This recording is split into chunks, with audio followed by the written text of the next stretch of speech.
The subcommittee will come to order. Welcome to the first hearing of the Cyber Information Technology and Innovation Subcommittee in the 118th Congress. I'm thrilled to lead this subcommittee with my friend and colleague, Representative Ro Khanna, who's going to be joining us in about 30 minutes. I believe it's his wife's birthday.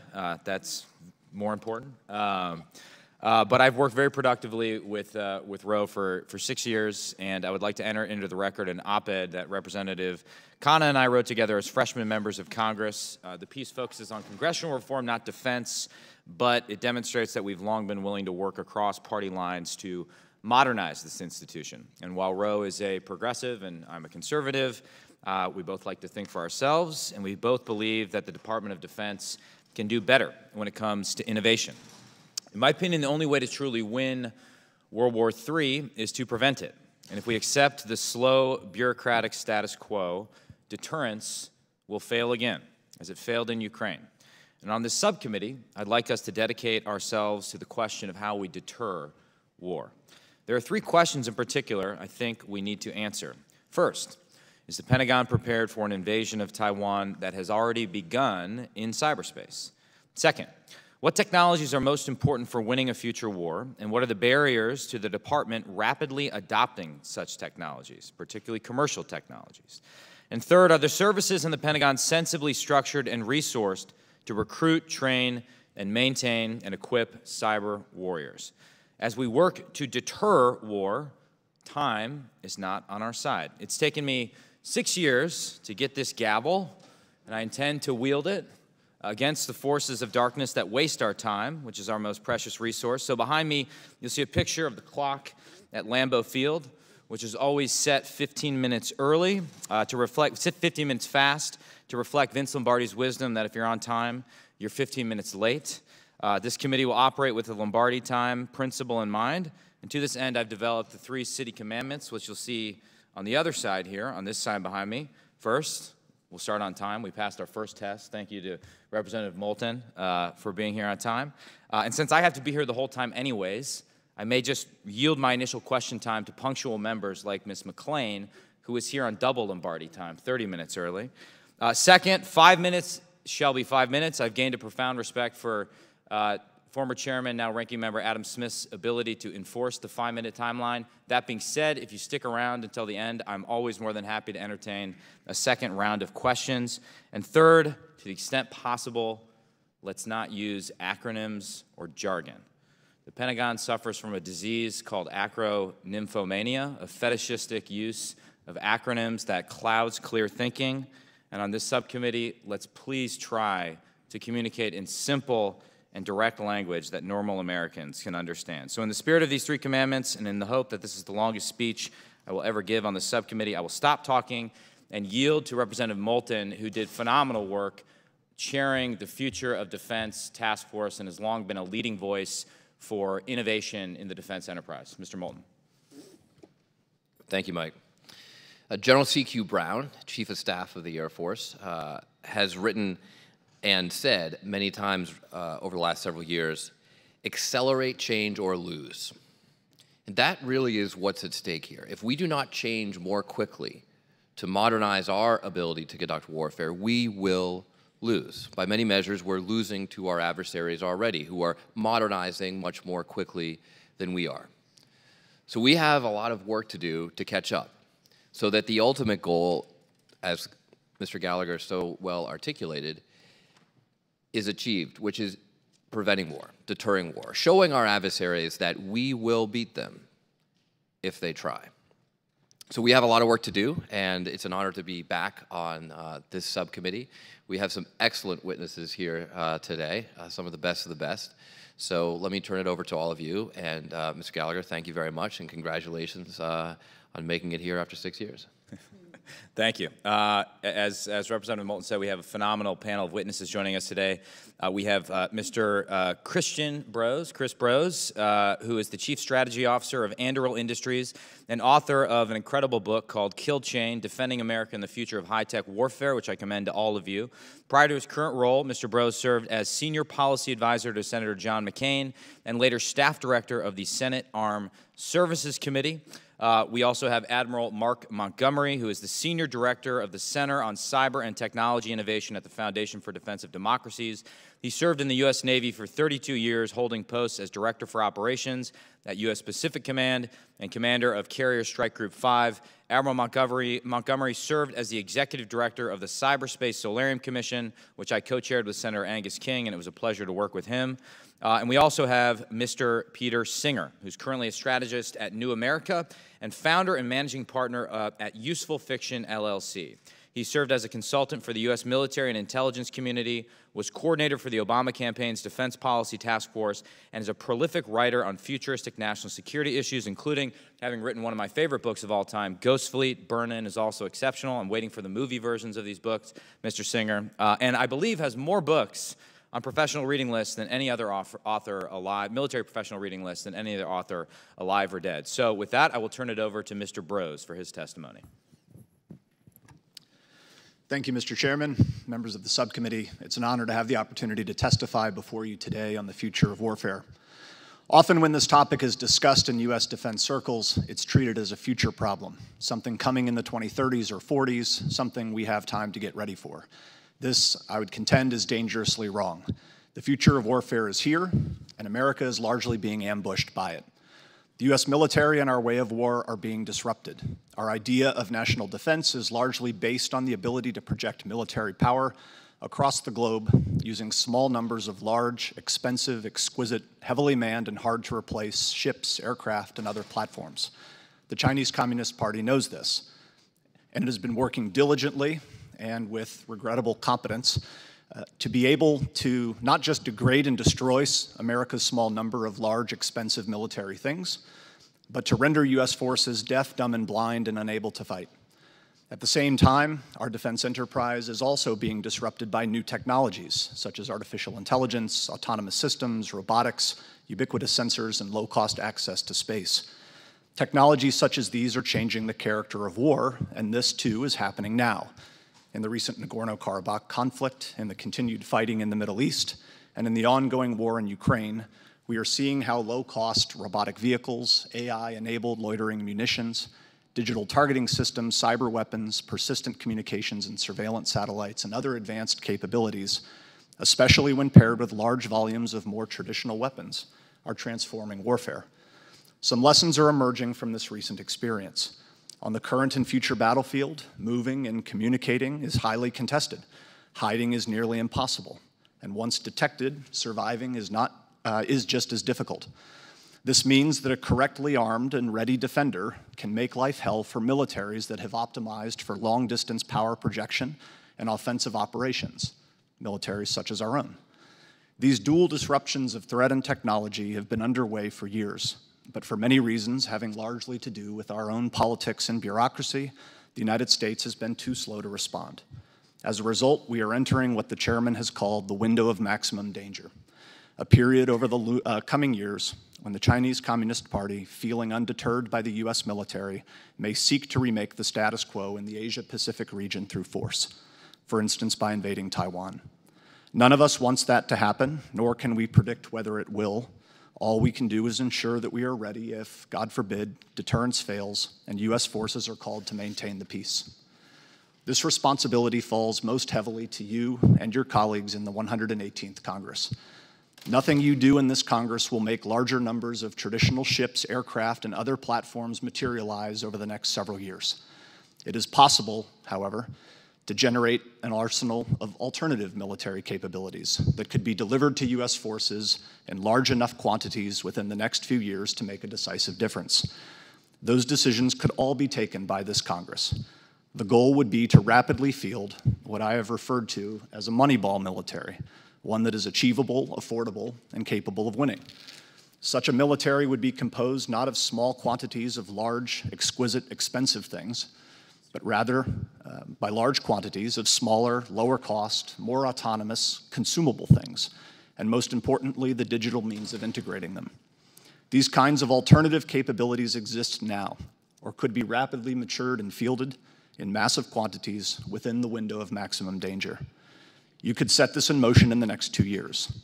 The goal would be more about defense than offense, more about countering power projection than projecting power ourselves.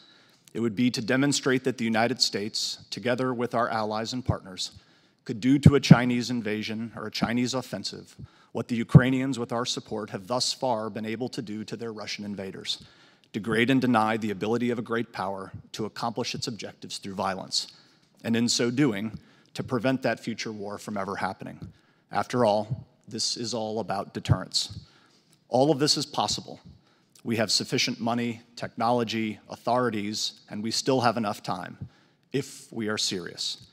If we make better decisions now, we can push this looming period of vulnerability further into the future, and this will mostly be up to you. For if these decisions are left even to the next Congress, they may be too late. Thank you very much. Well within the 5 minutes. Thank you, Mr. Brose. Admiral Montgomery. Chairman Gallagher, Ranking Member Moulton, other members of the subcommittee, thanks for inviting me here today. I mean, to answer the basic question, are we ready? I'm afraid that, like Chris, I believe that unless we make substantive changes to how we develop and procure weapons and how we embrace emerging technologies, the United States will not be ready to deter and defeat China in the demanding technological environment we're going to face in the next 5 years. The U.S. relies heavily on precision-guided munitions, the ability to conduct large-scale mobility and sustainment ops, and extensive intelligence collection capabilities to deter and defeat adversaries. But the Chinese have spent the last 25 years working this problem, investing in asymmetric weapons and sensor systems, using emerging technologies to neutralize America's operational superiority. And they've reduced the ability of U.S. forces to rapidly detect, track, and kill the adversary. The Chinese now have a military force designed to place U.S. air and naval forces at risk within the first island chain, and the Chinese may soon have the same impact on U.S. forces within the second island chain. While U.S. military leaders have talked about China as the pacing threat, the Chinese have procured weapons as if the United States was their pacing threat. So not surprisingly, Chinese action has outperformed American rhetoric. But despite these challenges, the U.S. can flip the script, and if we make the right investments to retain our military technological advantage, we can overcome China's asymmetric advantages. I would just say outside of CITI's jurisdiction, but inside HASC, there's a few things we could do right away. We could increase procurement of long-range weapons to strike Chinese ships. We could develop and deploy cruise, ballistic, and hypersonic defense capabilities throughout the Pacific.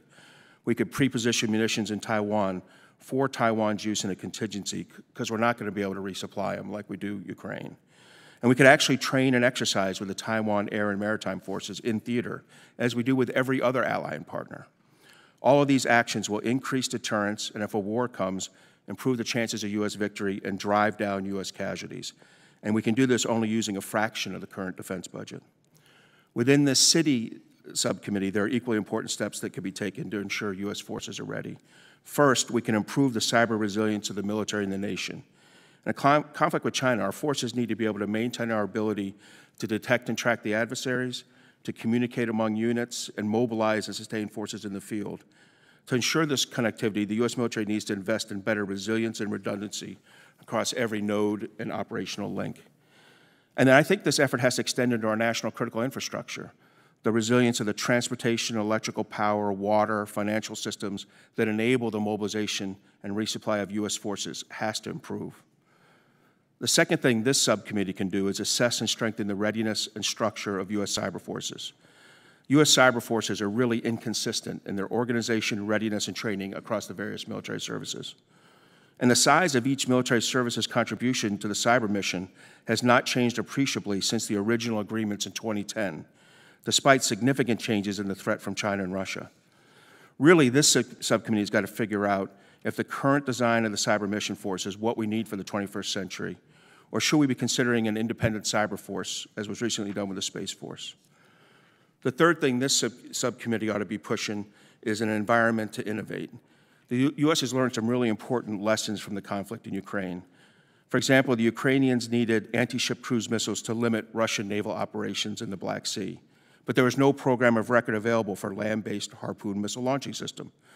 So the Ukrainians worked with Boeing, the Danish Army, and the U.S. Navy to MacGyver together a launcher system. And they did this in 2 months. But Taiwan was approved for a similar land-based Harpoon system in 2020, and they've been told delivery of the new design system will be 2027 or 2028.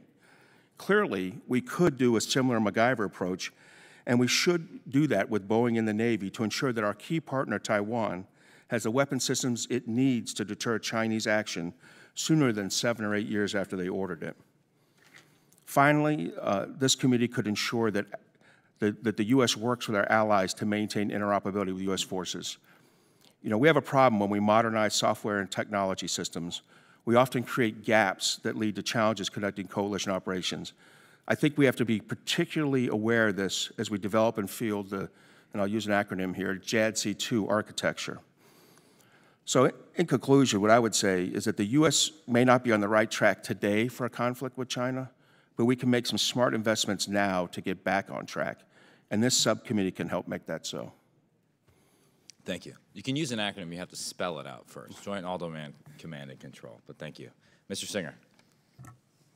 Thank you, Mr. Chairman and members, for the opportunity to speak to this important hearing. As with the other witnesses, my testimony today represents my personal opinion, not the official position of any organization I've worked with. You asked us whether the Pentagon is prepared to deter and defeat America's adversaries. A valuable approach to answering your question is to ask a question in turn. What would a yes look like in the future? We can then work backward and explore both the elements of such a potential future successful history and how we can build towards them today. One methodology for this cross of strategy and scenario is the deliberate blend of nonfiction research and analysis with narrative. Known as ficant or useful fiction, the goal is to share the facts of new trends and technologies, but in a scenario format that the science of the brain shows is more likely to lead to both understanding and action. I've entered into the record such a scenario crafted for this committee entitled, "What Would Winning Look Like?" Told from the perspective of an imagined PLA officer in the future, it envisions a positive outcome for the hearing's question and the central problem for U.S. defense planning, a future world in which the United States has successfully deterred the PLA from attacking Taiwan. While I hope you take the time to engage with and even enjoy the narrative, today I'd like to share with you some of the policy findings of it. The key elements of a winning outcome for the U.S. military in the future of war would include that we, 1, enact regular, open-ended war games designed to truly test and learn. 2, avoid letting political and bureaucratic inertia and the mentality of sunk costs drive acquisitions. 3, foster a dynamic defense marketplace where the military can engage with and easily purchase from both big and small firms. 4, scale innovation hubs and experimental task forces such that every command has access to rapid means of learning and implementation. And we should also replicate the current Shark Tank contests in some portions of the force across it to reward bottom-up proposals and fixes from junior troops. 5, acquire a new generation of unmanned systems across all domains, but avoid unmanned systems that simply replicate the expensive manned systems that they're replacing. 6, develop new doctrines to take advantage of robotics' unique attributes, allowing swarming and cheap high-risk uses. 7, prepare for certain adversary use with counter-drone systems of kinetic, EW, and directed energy. 8, invest in AI and quantum technology to match its growing civilian importance. 9, reform U.S. military networks to create a federated model of mesh data to take advantage of the benefits of AI. 10, ensure that the U.S. military is able to retain its professionalism while evolving to reflect the new America that it both draws upon and protects. 11, scale new U.S. military units able to operate across multi-domains, rapidly deploying networks of small teams, each able to operate independently, yet generate disproportionate kinetic and non-kinetic effects against major systems. 12, transform special operations forces into blended teams of technical experts and elite soldiers, able to provide a more comprehensive full continuum of uses. 13, create redundancies in scale and space through fleets of microsats and cheap launch systems. 14, bake security into the emerging Internet of Things through requirements and regulation so as to limit physical damage from digital threats. 15, utilize cyber and diplomatic means to repeatedly out covert campaigns designed to undermine democracies. 16, engage in persistent competition on the info, economic, political, and cyber fronts to create greater friction for the PLA and CCP. 17, provide Taiwan distributed anti-air weapons and unmanned systems to take away adversary quantitative advantage, and most especially cheap, rapidly deployable smart mines to block essential seaways. 18, aid efforts to create a Taiwanese society prepared for resistance, especially in urban settings, and by mirroring its digital systems outside the country. 19, bolster multilateral ties between states that have worsening bilateral ties with China. And finally, 20th, secure Russia's defeat in Ukraine, both to weaken it and its allies, as well as provide a model of success for other democracies under threat. In closing, I hope you find both the lessons and the approach useful as a means to stoke healthy discussion about the future of war through envisioning a successful outcome of the committee's work. Thank you. Before we go to questions, I ask unanimous consent to enter Ranking Member Khanna's opening statement and our joint op-ed into the record. I think it just happens like that. Look at that. Without objection. So ordered. Okay. Hey, I'm learning. With great power comes great responsibility. I know Ms. McClain has to go to another hearing and was here earlier than anyone else, so I will recognize her for 5 minutes of questions. Thank you, Mr. Chairman, and thank you all for being here today. I really appreciate it. I come from the business sector, so this is new to me, but I try and apply a lot of the same concepts and principles that work in private sector.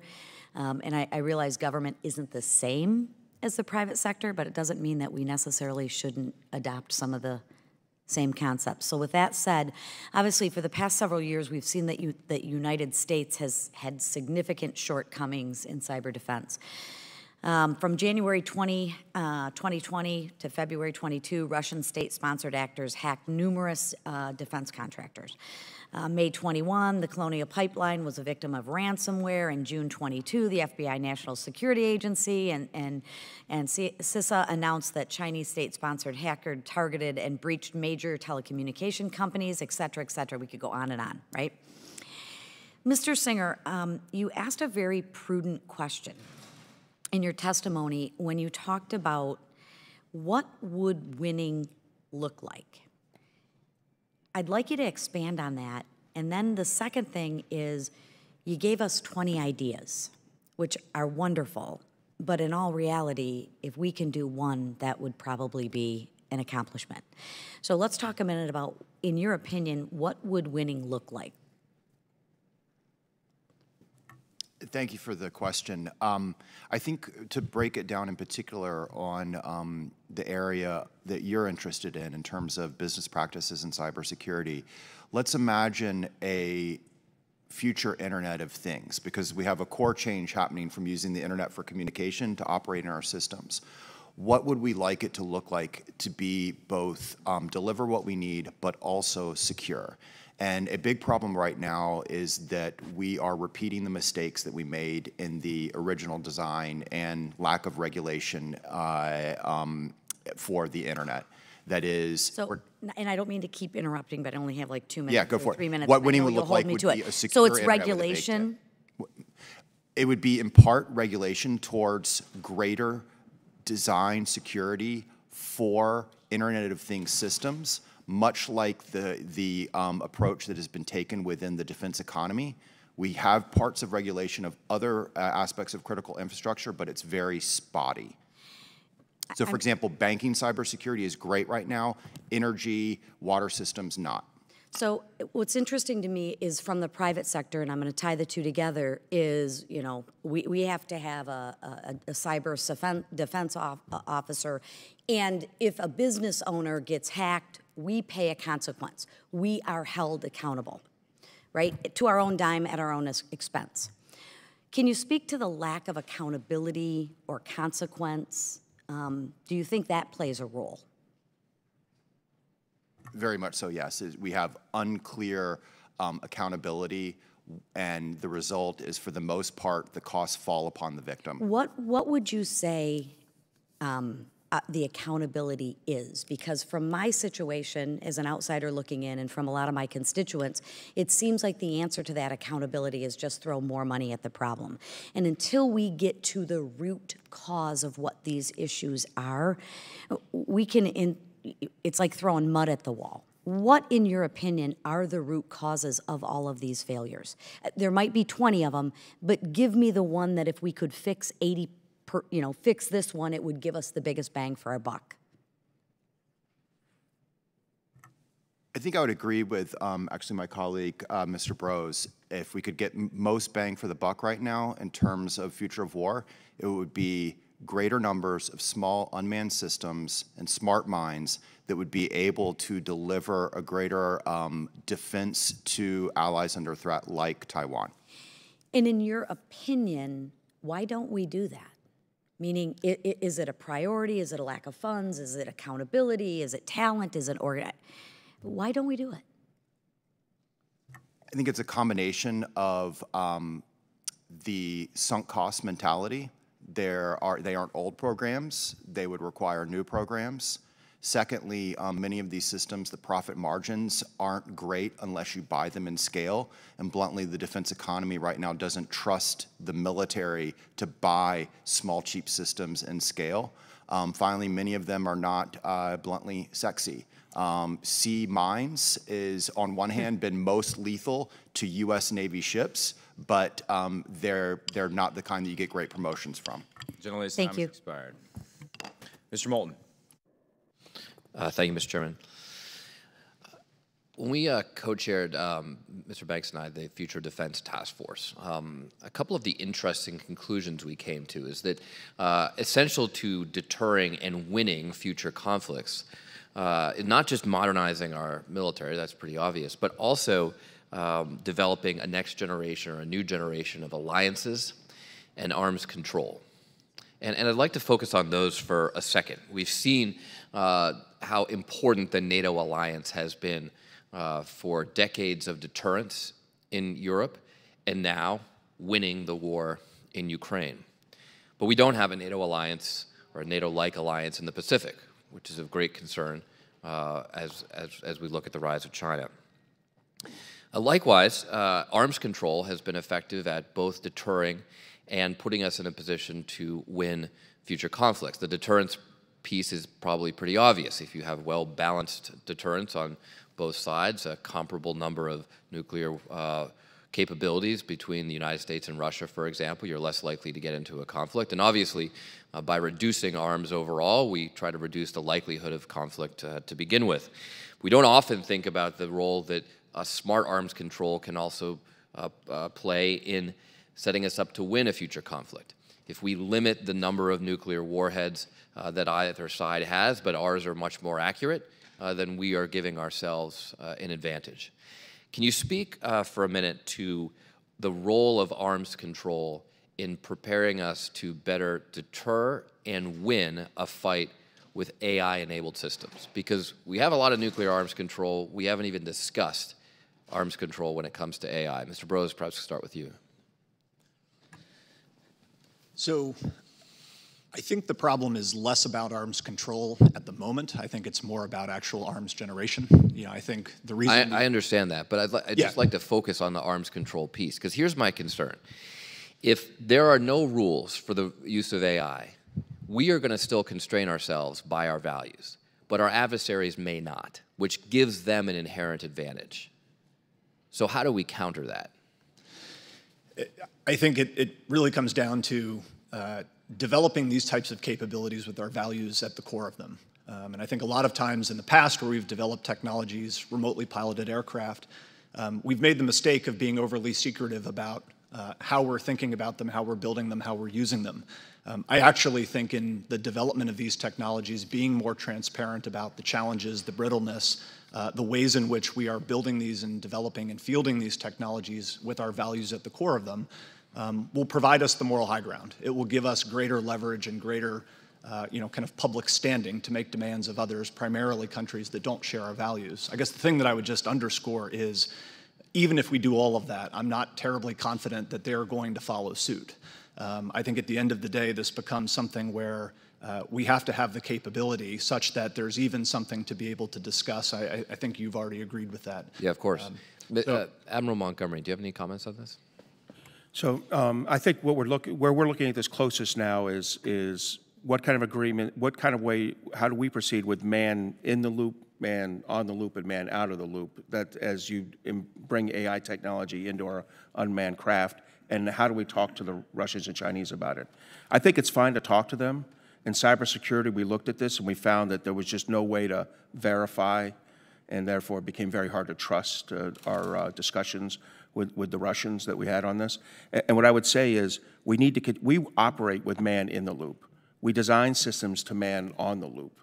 We probably need to design systems to man out of the loop, have that capability and capacity, so that if we understand that our adversaries are operating man out of the loop, we're able to do it. Because the OODA loop, not to use another acronym, but the decision-making cycle for man out of the loop is so much faster than on the loop and in the loop, that if we have not developed those weapon systems and sensor systems, we will not succeed. Mr. Singh, we're running out of time, but I'd appreciate your comments for the record on this. I want to get to another question quickly. Admiral Montgomery brought up the idea of having an independent cyber command. Mr. Brose, do you think that that is a good idea? An independent cyber service, I think it is definitely something that needs to be looked at. I think that the reasons that the Congress led the creation of the Space Force are just as prevalent, if not more, inside of the cyber capabilities and the cyber services. It's definitely something that needs to be seriously considered. Thank you, Mr. Chairman. I yield back. Thank you. And before I recognize one of our members for a question, I want to recognize that the ranking member, Mr. Khanna, has showed up. And I know it was his wife's birthday, so I've gotten her a birthday present for you to open. It's I'm sure it's exactly what she wanted. And feel free to open it as we ask questions, you know. But we're glad. I thought I was in trouble, Mr. Chair, for being non-punctual, but you had advance notice.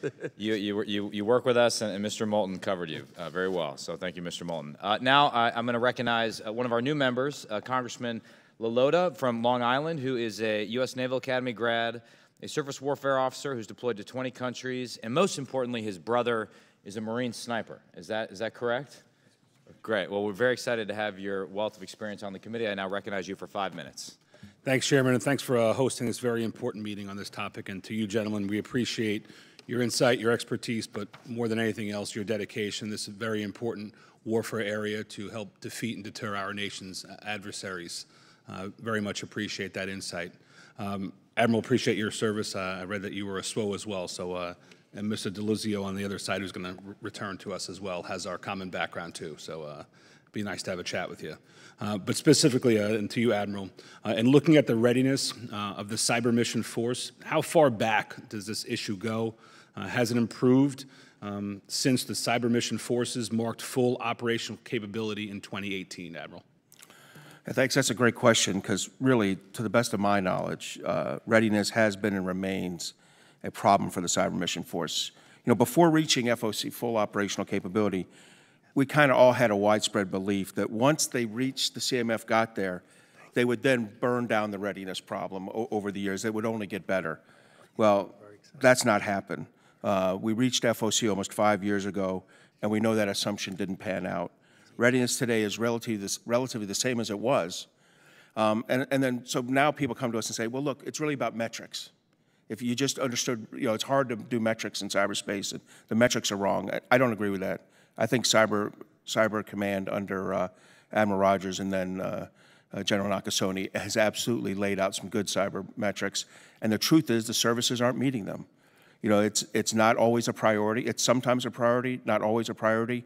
And when you don't prioritize cyber, the train, maintain, equip functions, it won't function. And really, it's unreasonable to believe that pursuing the same course of action for a 6th year in a row is going to get us healthier. I appreciate that, Admiral. And, my second and last question is for Mr. Brose, sir. In hearing your testimony, it reminds me of the wise words of our Chief of Naval Operations, Admiral Gilday, get real, get better. And I especially appreciated your Moneyball analogy. You also mentioned in your testimony how technologies are changing, the characters of war, the technologies such as AI, our autonomous systems and robotics. And my question is, how would you suggest that we best integrate these new technologies with our current and traditional weapons? And if you have enough time, would you recommend prioritizing these new technologies over traditional weapon systems? Yeah, thank you for the question. I think when it comes to the integration, much of that is going to be a software problem. This is a solvable problem. Modern software is more than capable of figuring out how to, pass information to and receive information from military systems. In terms of integrating from more of an operational and organizational perspective, I don't think we've even begun to scratch the surface of that. And I think the problem is because we don't actually have enough of these capabilities to even begin to wrestle with the kind of question that you're posing. So I guess my contention would be, first and foremost, we have to start fielding these types of systems that are absolutely available now. We're not talking about, photon torpedoes and cloaking devices. The challenge is, I think, in the government, we tend to make the easy problems so hard that we never actually get to the hard problems, which are the ones that you're asking, which is how are we actually going to organize ourselves and fight with these different kinds of capabilities, primarily autonomous systems. Can I jump in on that for one second? I have to tell you, one of the issues is that the services do not procure munitions in the right level. So as we develop a new system, and I'll give you one good example, something called the long-range anti-ship cruise missile. Every war game I play about a dozen a year as the Blue Force commander. We need about 1,200. We'll say 1,000 or 1,200. These are unclassified war games. The Navy and Air Force have 240 right now. We're building, the Defense Department's input every year has been 38 to 50. Congress has bumped it up to 75. If you do the math on that, the department won't get us there to 2045. So this is the most critical weapon in the war fight with China, and we buy it at absolutely minimum production rates at the factory. And the reason we do that is we cut munitions production. Every service puts in 100% of the munitions they need at the beginning of the budget cycle, and it is the bill payer every budget cycle. And with China, it's the long-range anti-ship cruise missile and the SM-6 missile and a few others. With Russia and Ukraine, we saw it was the Javelin and Stinger. We burned through 8 years of Javelin production in 9 months of combat. That's unacceptable at munitions production rates. Thank you. I yield back. Thank you. I want to recognize my first boss in the Marine Corps, Bert Steele, is in the audience. I just did a double take. So if you need any compromise about a young, precocious Second Lieutenant Gallagher, he's right there. How are you, sir? I'm now thrilled to recognize another new member of the committee with an incredible background, another New Yorker, Pat Ryan, who is a West Point grad, a Georgetown grad, 2 tours in Iraq, worked at Palantir, a wealth of experience. You're recognized for 5 minutes, Mr. Ryan. Thank you, Mr. Chair, and it's an honor to be on the committee with all of you all, and really, really appreciate you taking the time and your insights. One question, and I ask you to really try to push on this to your Moneyball approach, which I love, Mr. Brose. What should we get rid of? We always talk about what we should add. To push you all a little bit, can you think of 1 or 2 maybe legacy programs or anything that comes to your mind? I know it's a controversial question, but we never ask it. Even a smaller thing that we could get rid of to help free up dollars and energy and resources for, I think, the good recommendations you're making. Mr. Brose, start with you. I think there's plenty of opportunities to take a look at. I think there's force structure that we need to consider in terms of the number of people, how large the services are going to need to be, because at the end of the day, people tend to be the most expensive investment in the department. I think there are a lot of legacy systems in terms of surface combatants in the Navy, sort of infantry fighting vehicles in the Army, 4th-generation fighter aircraft that don't have the legs or the signature to be able to do the kinds of things that we would have to do in a high-end fight. But here, too, I think the challenge is I would focus more on the things that we need to start to get into the hands of our operators, because unless you start to give people new tools, I would not be in favor of taking the tools that they have away from them. And I think that tends to be the challenge here, which is we focus on the things we need to cut, which is totally something we need to do. The problem is that the future never shows up. The new things never show up, so people can be forgiven for wanting to hold on to the things that they have.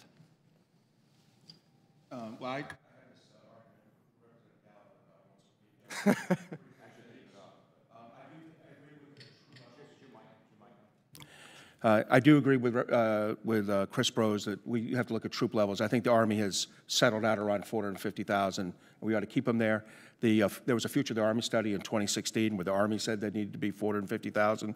They don't like to discuss that in public, but that's the history of it. The second thing I would do is adopt what Commandant Berger said when he first took over the Marine Corps, which is reduce large amphibious ships from 31 down to 21 and add in light amphibious warfare ships laws. He's since been dragged off of that by retired Marine Corps generals and shipbuilding interests. But the reality is amphibious ships are not a priority in a conflict in China. I wrote our war plans for 4 years. I wrote our war plans for Europe for 2 years. They're not a priority there. They are a priority for Korea. Korea is not our #1 priority. So if you're going to have to deprioritize something, I'd take that down. And I would do everything else Commandant Berger said in his reimagining of the Marine Corps, because it was fantastic. As a Navy officer, I would say I wouldn't do anything to the Air Force. Honestly, the Air Force is the critical element in the conflict with China right now, and they are under-resourced for the mission they have. Mr. Singer, anything to add? I would just add, I think the focus shouldn't be simply on which systems, but rather the design, the organizational structure, the wire diagram. Yep. Basically, we have unit designs that primarily date from between the 1940s to the 1980s, and a Pentagon and command and control structure that reflects military reforms in Prussia in the 1800s. So if you updated those, you would actually get a lot of the personnel gains that would save the money that you want, and it more reflect 21st century needs. Thank you, and I appreciate the nuance of understanding that we'd have things to add that would be more thoughtful, and thank you for that point, Mr. Brose. Second question, I know we're running low on time, but the idea of talent, mindset, and what we need to do sort of as a whole of nation, particularly looking at cyber forces, but in general, new ways of thinking and talent. Any specific, I know that's a broad question, but any specific thoughts, recommendations there? My district, proudly home to West Point. What can we be doing at our military academies, in our, even just our schools and community colleges, to get at the cyber talent and other talent issues? With 27 seconds, sorry. just very briefly, I think the key talent challenge is going to be having the sufficient amount of technical talent in the government, in the Department of Defense, or advising them to be able to make informed and intelligent decisions about what is going to become, what is already becoming, a highly technical force. In terms of these types of emerging and advanced technologies in particular. You know, if you're looking at it and you can't sort of call balls and strikes and differentiate what is good from what is not, the government's going to make a lot of bad decisions. Well, so having technical people in the room who are capable of helping the government make those decisions or make those decisions themselves, I think, is key. The gentleman's time has expired. We'll have to come back to the question of talent in the second round. Next up, a Texan, a domer, a national champion, a man who's ran 7 marathons on 7 continents in 7 days. Is that right? When I did that, I was as skinny as Mr. Gates. An Air Force officer, Mr. Fallon. Thank you, Mr. Chairman, and thank you to the witnesses. Mr. Brose, in my opinion, the future of warfare is going to be defined by innovative capabilities and that we possess, and how they compete against potential adversaries' capabilities, of course. Under the auspices of the Undersecretary of Defense for Research and Engineering, there's no less than 7 different entities, generally defined, that are responsible for innovation within the DoD. With these entities, like the Defense Advanced Research Agencies, there's some, renowned breakthroughs. But still, there's a considerable amount of wasted time and effort and taxpayer dollars, et cetera, through the notoriously bureaucratic system. It seems like every time that the good idea fairy visits the Pentagon, there's a new office born and a colonel gets his wings, kind of thing. What can we do about the duplicative offices? They're packed with bureaucrats for everything, and it comes as no surprise to me that we struggle to bridge the valley of death in a system designed like this. So through your experience, how do you think the department can best streamline the efforts to capture innovation in a timely manner moving forward? I thank you for the question, and I think you're spot on. I would actually turn it back to this subcommittee to say, I think from my experience in government and out of government, there is a crying need for greater oversight. Exactly to your point, we're spending billions of dollars on research and development, new types of technologies, some of which are duplicative, some of which the commercial industry is already 10 years ahead on. Some have no path to making an operational difference. I think the first place that I would start is sitting down and actually going into real detail over what are we spending, what are we actually working to develop, and using the powers that this committee and this Congress has, beginning to make some of the hard choices that perhaps the department is not positioned or incentivized to make. And I think in so doing, you can begin to start to create patterns of behavior on the executive branch where they may begin doing more of this themselves. But there's a desperate need to rationalize what we are spending and what we are doing on advanced technology and start really focusing on what are going to be the priorities that we need to get fielded fast. Can I jump on that? Yeah, please. First of all, I'd bottle up whatever the Marine Corps has going on because I'll give you two systems, and they're acronyms. I apologize because I don't know them. The first is MREC, where they took an Iron Dome system, their Gator radar, and the existing all-domain command and control, and created a short-range air defense system that has eluded the U.S. Army for over a decade. And then the second is they took a naval standard missile, paired it on top of a HIMARS launcher, and got themselves a anti-ship cruise missile system that can deploy all around the first island chain. Both of those were innovations that started down at the major lieutenant colonel level and worked their way up through the system and succeeded. I mentioned earlier the Harpoon system, where the Ukrainians adapted that in 2 months. They also ran out of SA-6 missiles for their Buck launchers and grabbed our RIM-7 Sidewinders and installed them in 1 week and began shooting down Russian cruise missiles. Again, the Army's been working for 10 years on a system called IFPC, Indirect Fire Protection Capability. And it seems to me that we need to take this innovation that starts at the ground level and move that up, because that's where you save money and that's where you get real capability. Go ahead, please. Two specific ways that you could accomplish that, and really what you're after is that you don't want to scale innovation initiatives within the Pentagon. You want to scale them out at the edge in two very specific ways that the committee could support this. The first is one of the most successful organizational efforts at this is Task Force 59, which is a naval task force out in the Middle East that's actually working and testing with unmanned systems in cooperations with the private sector and allies. It's been a great success in the Middle East. Scale it across the regions, scale it across the services. The second type of organizational structure to get after this is some units they're basically copies of the Shark Tank model, where you're taking bottom-up ideas from junior troops and rewarding them. The 18th Airborne Corps has one. Replicate those across the force. That's where you want scale. I give you one other one, sir. Sure. We had the Strategic Capabilities Office, or Special Capabilities Office, run by Will Roper, where he basically was read into all the SAP program, the Special Access programs for every service, and all the normal programs, and he was able to marry up systems, take peanut butter and chocolate and make a Reese's cup that we couldn't do with all those 9 standard research and development organizations you mentioned. So continuing to support that's critical. Thank you, Mr. Chairman. I yield back. Gentleman's time expired. Next up, the man from Massachusetts 9, whose district includes Martha's Vineyard, Nantucket, and Cape Cod, correct? Correct. Not quite Green Bay, Wisconsin, but nice nonetheless. You're recognized for 5 minutes. Well, thank you. It also includes Joint Base Cape Cod and Woods Hole Oceanographic Institute, UMass, and Dartmouth that has contracts with the Navy, undersea, and a lot of things we're talking about, the research is going on right in my district. So thank you for being here. Just looking in the mirror first, before we just look at you, I'd like, at your own fear of answering the question, Congress, continuing resolutions, our inability to deal with the regular order and appropriations, and even when we do it in the House side, it goes nowhere in the Senate.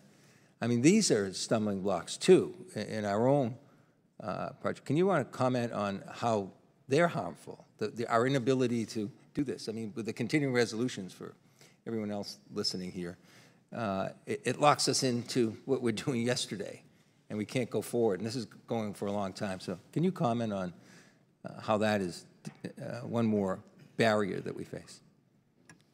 Thank you, sir, and you're spot on. Continuing resolutions and appropriations not passed on time are absolutely devastating for national defense. They're devastating for any company that is trying to actually plan and forecast what it's going to do. It's devastating for program offices that are trying to rationally spend money in efficient ways. But I would argue that they are absolutely worst of all for the kinds of non-traditional emerging technology, the builders and providers of those systems, because they don't have an enormous amount of programs of record to fall back on. All of their things are new. So if you are locked in the past, the past requirements, the past budget, you are de facto not moving these types of things forward. So while it is harmful to everyone, it is most harmful to exactly the kinds of technologies and capabilities and the people building them that I think this subcommittee is focused on and this hearing is focused on. Great. Thank you for reinforcing that from your perspective, too. I think it's a direct impediment to what we're talking about trying to achieve here in this morning's hearing. And if I could say just very briefly, I'm highly confident that the Chinese military is getting its money on time. Well, given their structure. That might be one great thing. That's about maybe the only thing good about their system, perhaps. We talked about Russia and the Ukraine examples that we're learning going on, and one of them, within days of the invasion, SpaceX provided Starlink dishes to augment the country's battered internet system that was in place, and then right after that, the Russians tried to jam the system. But Starlink's response was swift and efficient. Even I think one of the DoD directors said the response was eye-watering. Again, is that an example of what we're talking about this morning, that our ability, our need to really be more agile, make determinations in the defense arena the way we often see it in the private arena? No, I agree. First, I think the important thing to look at there is what happened beforehand, which was the Russian, people seem to think Russia didn't do anything effective in cyber. They had a fairly successful first night. They took down Viasat, took down, as you said, the internet, but more importantly, the command and control system for the Ukrainian army. If Starlink had not been put in there, they would have really struggled in that first week when you saw that lumbering line of tanks heading towards Kiev without that command and control. So that is critical. But you're absolutely right. The agility in the Starlink system says a lot about where we need to go. And I think you'll have the opportunity to really to advocate for a thick belt of low altitude constellation, a LEO constellation that can provide that kind of persistent communication support to our forces in the same way that Starlink has to the Ukrainian forces. And I do think it's critical that we talk to our allies and partners about having those contracts ahead of time, which we would have a private sector company, so they're ready to switch to a redundant, reliable system after an attack. And I think as we look forward to the threats from China and Taiwan, the lessons there that are learned are going to be extremely important. So thank you for this hearing. Thank you, Mr. Chairman, for having this hearing. Thank the ranking member for having this hearing, and I yield back. The gentleman yields. Next up, another new member of the committee with a wealth of experience, a Marine pilot, helicopter pilot, a Navy commander, emergency physician, and most importantly, the proud custodian of my pull-up bar, which is now in your office, Mr. McCormick. Dr. McCormick, excuse me. Thank you, sir, and we're enjoying that pull-up bar, which frames my desk right now. Great picture-taking availability in my office if you want to stop by sometime. I had all these great questions, and the Rear Admiral Montgomery threw me off when he said the Air Force is the key, from hurting my heart as a Marine and hearing that from a fellow Naval Force person. I'm curious, though. When we were in command and staff, we always said that we said the same thing right after World War II, that the Air Force is the key. When we're talking about this particular theater in the Chinese, Taiwan Straits, and so forth, I would hope that most of us understand if we go to a full-scale war, of course, the Air Force is going to be central to our strategy and tactics.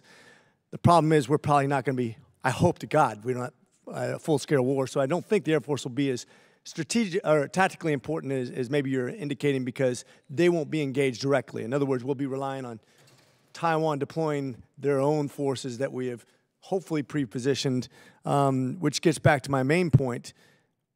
Without disclosing any classified information, how much do we have pre-positioned in Taiwan? How much capability do we have out there already ready to deploy? I love the ideas of using the low-tech, or I guess somewhat low-tech, smart mines. I think that's brilliant. Once again, command and staff talked about that, using these low-tech things to take out high-tech targets. What other kind of opportunities do we have out there as far as weapon systems that we can use at a reduced cost to take out higher cost weapon systems that take a lot more time to produce? If you'd comment on that.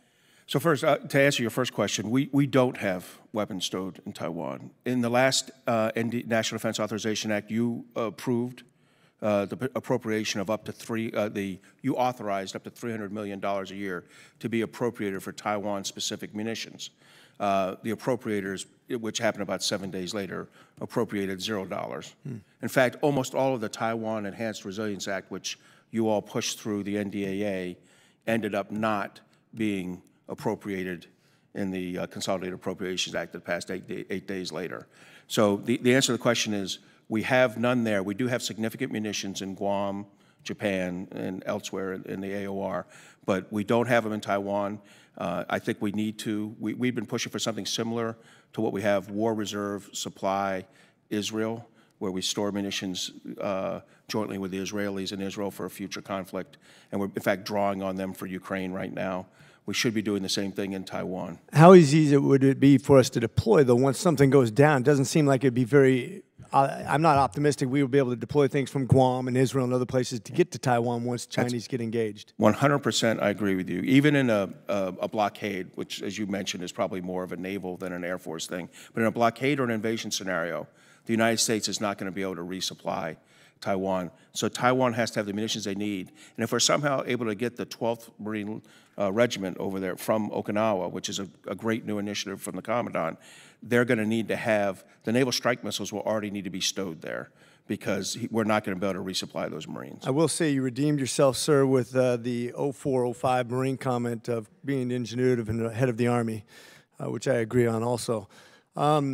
We talked about, it's interesting, Elon Musk always talks about, I have a million ideas, it's what can be executed that matters. And you mentioned Starlight. What about the integration of the high-tech and the low-tech stuff? What's achievable as far as something, the most bang for the buck when we talk about our technologies? Not things that take years to develop, that when we have something that may happen within a year, maybe within 5 years, it's almost inevitable in this case, in my opinion. I'm worried about how fast we can deploy something, how fast we can ramp up when we start to gear up for that sort of thing. What's the best bang for the buck?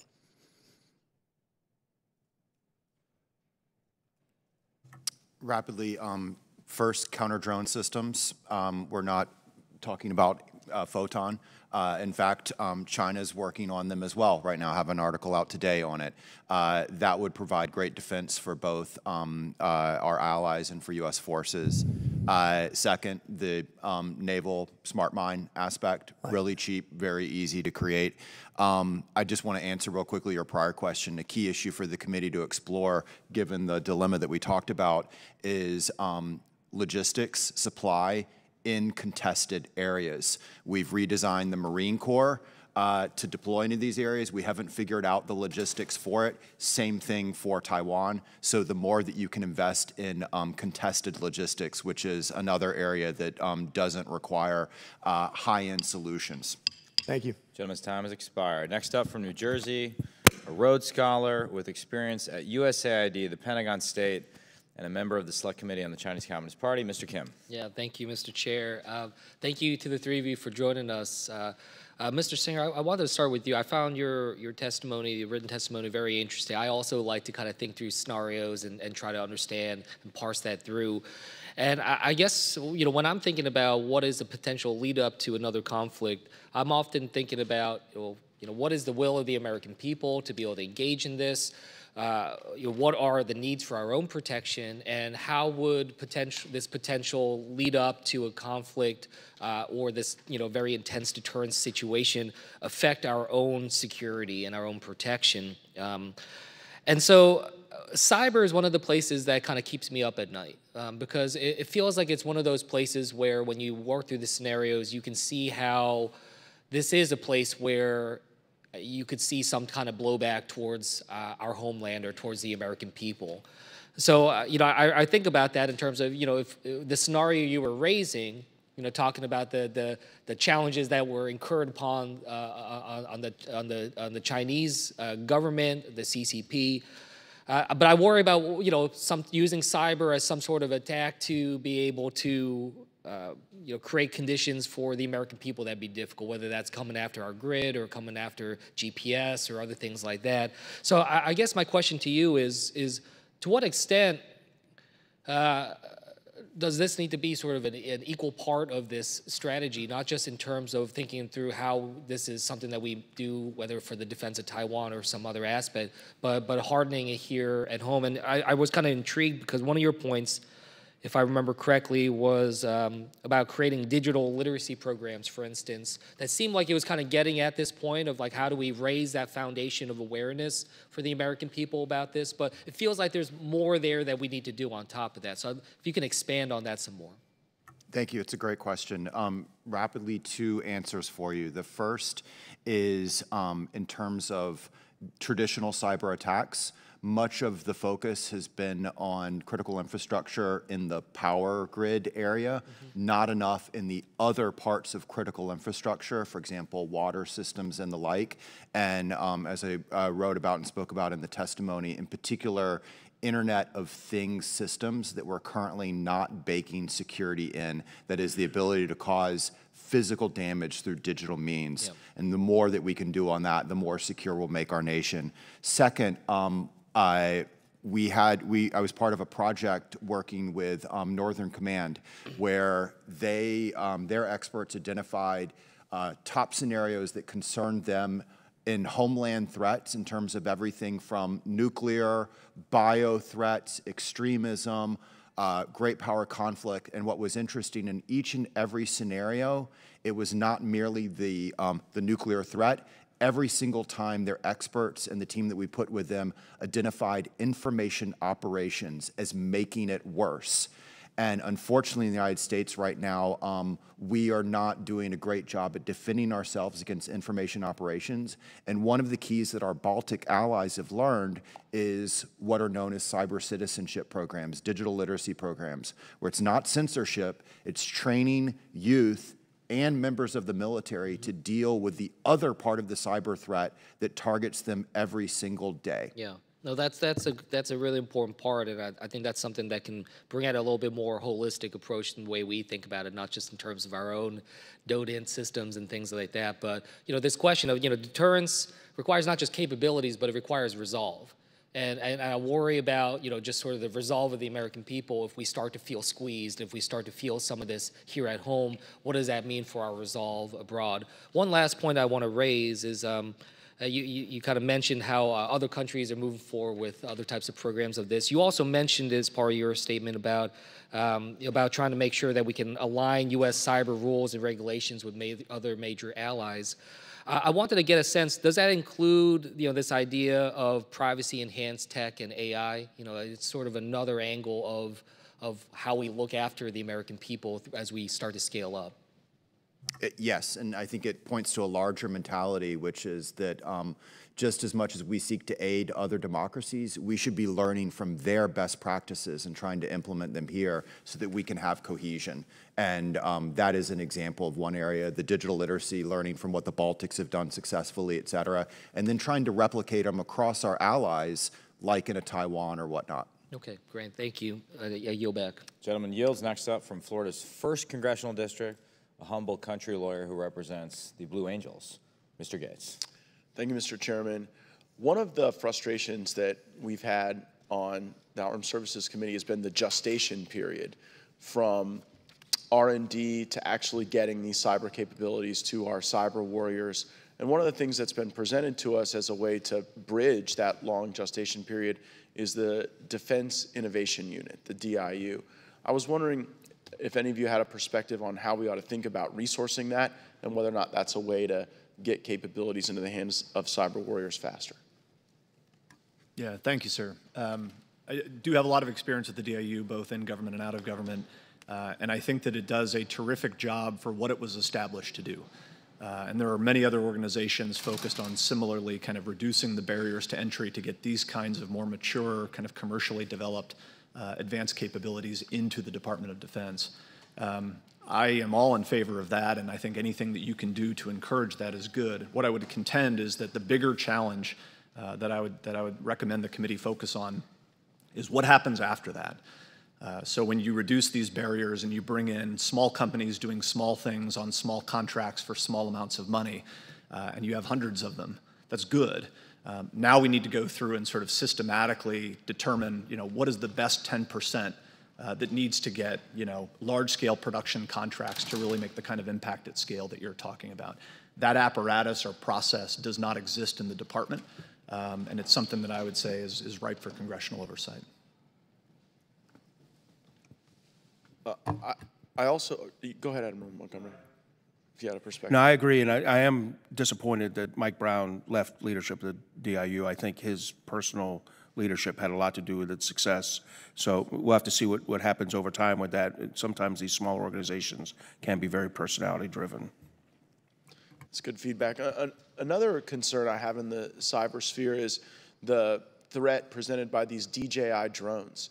I've seen report after report from the Department of Homeland Security about the capabilities of these drones to be able to collect intelligence, to transmit intelligence, and ultimately to impair our cyber defense infrastructure. How do you think we ought to think about these DJI drones? I'll step in there, and I'll tell you, I was sorely disappointed that the American Security Drones Act dropped out of the last National Defense Authorization Act. It makes no sense that the Department of Defense recognized that these drones are unacceptable in our system and removed them and replaced them at some cost. Yet other federal agencies, intelligence agencies and law enforcement agencies are not being compelled to follow suit. We know that these systems can communicate back to the servers of their host company in China. And we know that those companies can be compelled by the Chinese intelligence agencies to provide information. If you'd asked me as the J3 at PACOM, what would be my dream scenario when I woke up in the morning, it would be that U.S. drones were flying up and down all Chinese critical infrastructure every night and sending photos and information back to my team so that I could easily target. Well, U.S. critical infrastructure companies are buying DJI and other Chinese drones at about 80% of market share, and they're flying up and down our pipelines, our electrical power grids, our water systems, and they have the opportunity to transmit that information, and the Chinese have the intelligence has the opportunity to request it. And oftentimes, are these DJI drones not provided to our local and state law enforcement agencies at incredibly low cost? They are, and both Florida, as I'm sure you've experienced, in Texas, we've seen that, and in Norfolk and San Diego. And I can't imagine what a Chinese drone would detect flying in the San Diego and Norfolk areas, on a daily basis, while doing legitimate law enforcement work, but also grabbing a good picture of everyone who's at every pier. Yeah, it is deeply frustrating to think that our own law enforcement agencies are almost being utilized, essentially being utilized by the Chinese Communist Party to engage in this activity. So, Mr. Chairman, I know you've got a lot of hats you wear on this subcommittee and also working to chair the Select Committee on China, and I would suggest that the National Defense Authorization Act would be a wonderful place to nestle some drone doctrine for defense against this Chinese capability. Appreciate the testimony, and I'm still waiting to see who in Washington is defending these drones. I don't know why that legislation dropped out of the NDAA. Maybe they'll perk up at some time. Well, they had a pretty robust lobbying effort that used law enforcement officials, if memory serves, to go into members' office and say, now we know better. Thank you. I share your desire to pass the DJI ban in the next NDAA. I now recognize I already said a bunch of nice things about you when you weren't here, Ro. I drew attention you don't have to redo it. our op-ed when we were freshman members of Congress together, but the ranking member of the subcommittee, Mr. Khanna. Thank you, Mr. Chair. And let me just say the respect that I have for you, both as a leading thinker on how to make the Department of Defense more innovative and how to make sure we have a modern national security strategy, but also the way you've conducted this committee, reaching out to the wealth of knowledge we have on both sides. We have a really stacked committee with some of the most experienced and thoughtful people on both sides, and you've really run it in a very bipartisan way, in an idea-focused way. So I respect how you're doing it, and I'm excited to work with you in these next 2 years. Mr. Brose, I couldn't have agreed more with one of the things you said, which was we're not going to need more traditional ships, aircraft, and other platforms as much because spending ever more money on multi-billion-dollar capabilities that China can overwhelm with multi-million-dollar weapons is a losing game. And the Moneyball military idea was certainly an interesting one to me.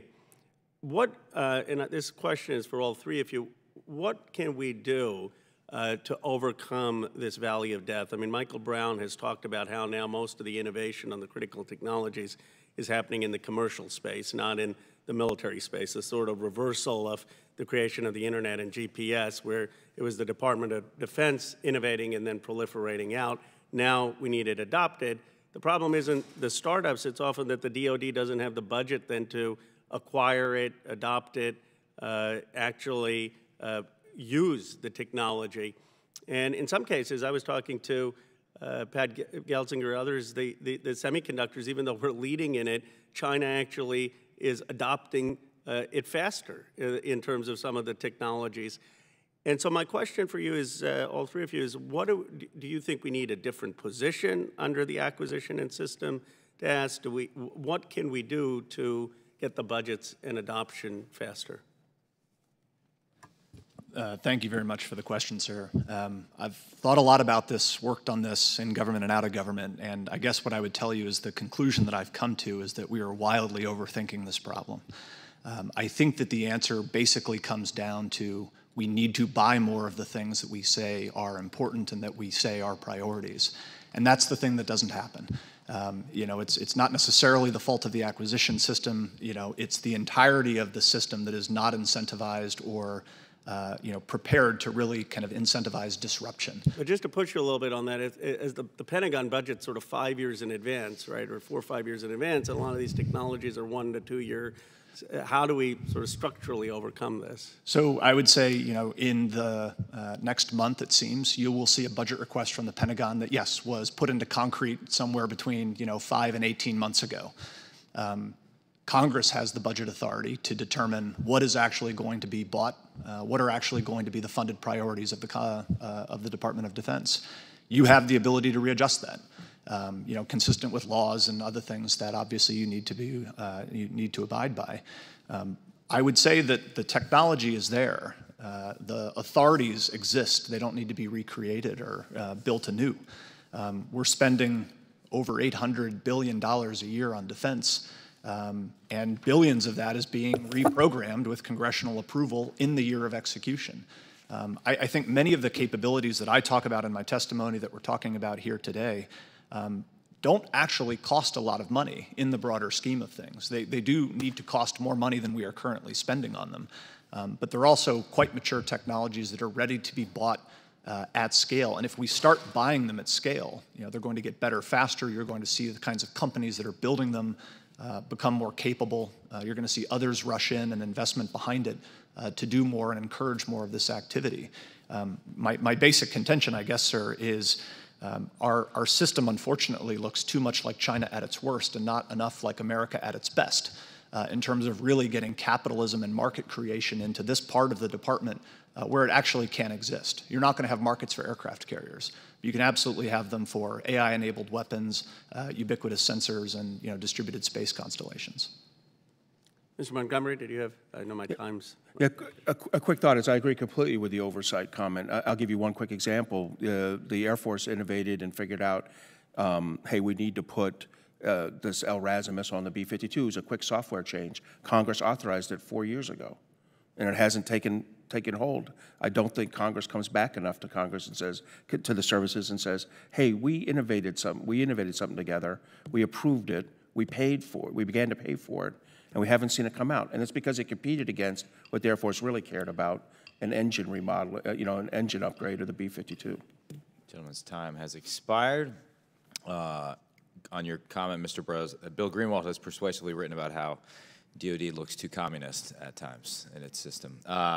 Next up, another great new member of the committee from Alabama. Am I sort of contractually obligated to say roll tide whenever I say that, or how does that work? I've got 2 children at the Auburn University. Oh, there you so go. Better stay away, but we've got 2 great universities there, no doubt.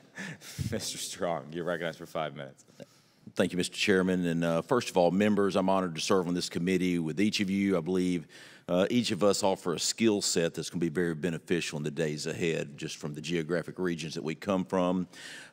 We've heard many times about the Valley of Death, drawn-out procurement processes and contract protest over that often delays critical technology from getting in the hands of the U.S. warfighter. My question is how do you believe the Department of Defense and military services should balance RDT and E funding versus procurement? Thank you, sir. I would say that there's a time and a place for each. I think that a lot of the types of capabilities that we're talking about today can be shifted to procurement. It is possible to have the department buy more of these kinds of capabilities and actually push the burden for research and development more onto private industry so that they can develop these technologies at the pace that they're actually capable of being developed at. RDT&E, I think, is more useful when we're talking about technologies that are further out, where there's not, kind of commercial drive to, to really kind of put that investment in and develop those technologies. Those are the kinds of things that I would contend, RDT&E really needs to be focused on. I would say that many of the things that we're talking about here, we need to think about through a production and procurement lens, not a research and development or science and technology lens. Because if they're thought of that way, they'll forever stay science projects, they'll forever stay in the laboratory. They won't transition, they won't get fielded, they won't make an operational impact. Yes, sir. Ms. Singer. To build on that and actually to answer Representative Khanna's question as well, the only way that you get change is not merely through bureaucratic reform, it's through successful use cases. And you get either successful use cases of the new in wars, like what we're learning out of Ukraine. That's how you push past inertia, but you don't want to have that experience. Or you get them through your own war games, experiments, task forces, and field uses. And one of the most important things that a committee like this can do is to be very blunt and direct. Every year in the budget cycle, the Pentagon comes in with a request, and then after the fact, Congress jams in a couple more procurement of some single system that's not going to win or lose a war. That same amount that you spend on that additional beyond Pentagon request single system, if it was spent on war gaming, task forces, some of the things that we've talked about here to get successful use cases, that would actually help potentially win a war. Thank you. My home is Huntsville, Alabama, also known as Rocket City, USA. It's a hub of innovation. You think about it, satellites, drones, missiles, counterintelligence. We've got a little bit of all of it. What are the biggest challenges you see facing new companies and startups when trying to work with the Department of Defense? And what I mean by that is these new companies have some of the brightest ideas, the up-and-comers, very unique employees that may be directly out of college. And what I'm trying to do is how can we work that better with the Department of Defense? I'll give you one quick one, then turn it to Chris. One of the biggest problems they face when a startup company comes to this is that their runway for beginning to get investment from a customer is 18 to 24 months. And the Department of Defense's runway, for their laborious plane to take off is about 4 years. And somewhere in that point from 18 to 24 months to 4 years, they have to sell their intellectual property to a prime, which then begins to reimagine it into something they already have. And to me, that destroys a lot of the innovative intellectual thought and entrepreneurial thought that goes on in our small companies. So figuring out how to shorten that runway to that first procurement being at 18 to 24 months. I would go back to many of the things that I've said about, the need to buy at scale faster, the capabilities that are best and that are working. But I'll give you one sort of, very concrete example. A challenge for a lot of these companies that are brand new is they don't even have access to the problem because it's classified, and you say, well, how am I going to be able to get access to the problem? Well, you need a classified contract. Well, how am I going to classified contract? Well, you need security clearances. Well, how do I get security clearance? Well, I need a classified contract. It's a catch-22. So when my last day as the staff director of the Senate Armed Services Committee, I was a TSSCI Q SAP super user. The day I left, I was essentially a new immigrant from Beijing. We have thousands of people who are leaving military, government, intelligence service every year who could be helping these kinds of companies understand the problem and create better synergies with the government, and we're just like leaving all of that value on the table. Thank you. Thank you all for coming before us today. Gentleman's time has expired. I now recognize myself for 5 minutes. All of you, in one way or another today, have made a compelling case that certain new technologies are changing the character of war, though the nature of war endures. What are some lessons from wars past that we would do well to remember, that might caution us against what I would call magical third offset thinking about technology, just basic lessons about the past of war that are still relevant today, starting with Mr. Brose? Indulging my inner historian. I think there's an interesting experience that you can look at from sort of the middle of the 19th century to the onset of World War I, World War II. The types of technologies that showed up on the battlefields in 1914 were visible as far back in some form or another as the American Civil War, wars of German unification, the Boer War, all of these conflicts of the second half of the 19th century. It's that people weren't paying attention to how they were actually changing the character of war, to your point, which is why the beginning of 1914, the war was so bloody, was because we were using new technologies with old doctrine. That completely changed over the 4 years of that conflict. It changed the nature of defense and offense, where the ability to kill in large numbers had grown considerably, but troops were still walking across the battlefield the way the Roman legions did. So there was a sense that, defense was now preponderant. The onset of the internal combustion engine, 10 years later, completely changed that. So I guess it's a lesson to say the things that we think are in the future are happening now. But the lessons that we derive from what's happening now, it can change very quickly with new technologies or the utilization of new technologies that we might not be able to see, but are coming. So it's just to say, learn the lessons of today so that we can be ready for tomorrow, but be ready for surprise because it's coming. Mr. Montgomery, and keep in mind I only have 2 minutes and 50. Yep, I'll keep this to 1 minute then. So you tend to think in World War II in the U.S. Navy that, well, we failed to understand the emergence of the carrier, and that's certainly an important element in our concentration on the battleship. It was inappropriate and cost us a year's worth of production. It cost us 1942 in the war in the Pacific.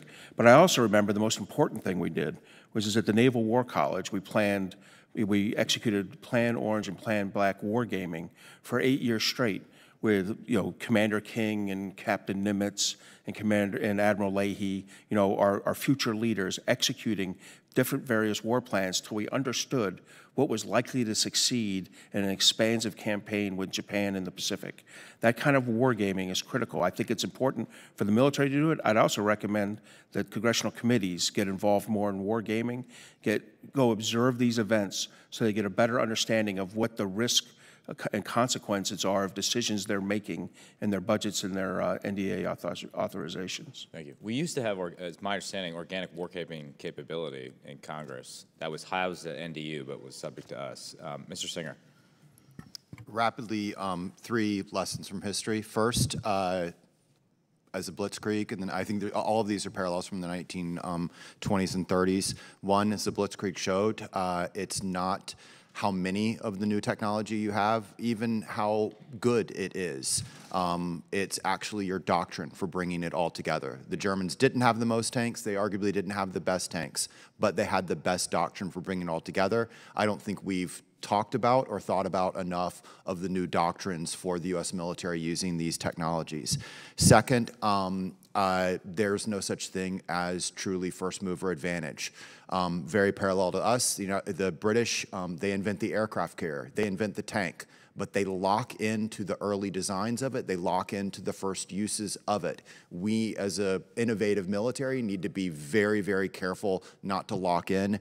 And then third, those war games of the U.S. Navy's doing in the 1930s and 40s, the successes during the Pacific, all comes out of personnel reforms during the 1910s. And so again, Trent Hone's book, Learning War, is a great example of that. So for all the discussion of changing technology, it's also about your human talent management. If you're not making any changes there, you're not going to win. Thank you. I'm almost out of time, but I'm the chairman, and so I'm going to entertain a second round of questions, if you're all interested in a second round of questions. And so I'm going to recognize myself for 5 more minutes.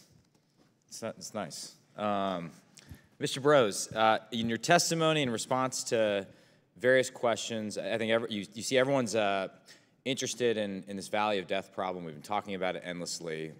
For some reason, we can't kill the valley of death. You said, we're overthinking it. We just need to buy, the Pentagon needs to buy more of the things it needs, right?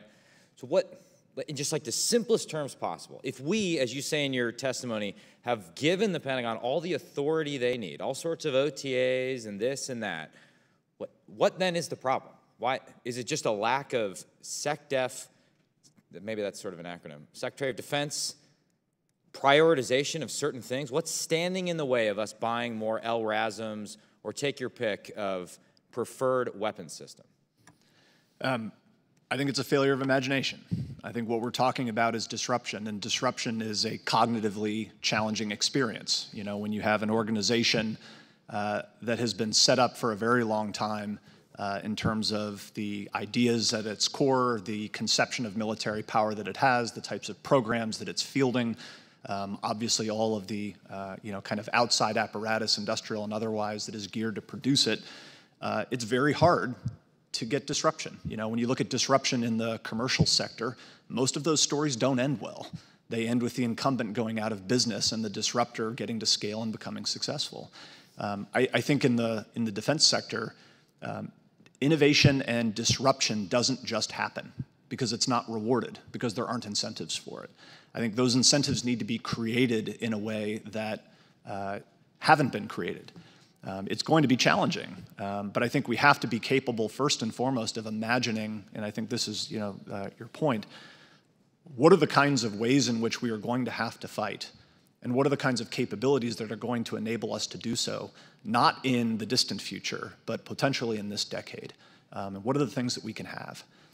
I think we need to make this problem much clearer. So often innovation gets talked about in this very kind of ephemeral way, and we need to get brutally precise about the kinds of innovations we actually need to move the needle on deterrence. And I think the war in Ukraine is providing a lot of opportunity to both see what those disruptions look like, because they're literally on the battlefield now, and I think there's creating a sense of urgency about the things we need to do to really kind of buy that at scale. But to your point, and forgive me for being obtuse, if the Secretary of Defense wants to stockpile a bunch of switchblades, a bunch of LRASMs, a bunch of harpoons, and surge them west of the international date line, he could do it. Right? He has the authority to do it. He has plenty of money in the annual reprogramming process, so put aside the budget. I believe the Secretary of Defense is authorized to reprogram upwards of 3 or 4% of the defense budget, which it doesn't sound like a lot, but 3% of $800 billion is quite a lot. Can buy a lot of loitering munitions or LRASMs or what have you. I think the challenge is you actually have to start doing that. As I think we've seen in the war in Ukraine, even things like tactical weapons don't just materialize overnight. You need to get the industrial base moving. You need to get facilitization and investment happening so that you're on on a war footing from an industrial base perspective, both in terms of things that you're going to need that you have already, as well as things from loitering munitions or autonomous systems in every domain, small satellites and the like, that are absolutely possible to have in large numbers in the next few years if we make the investment. Secretary has the authority. He certainly has the money.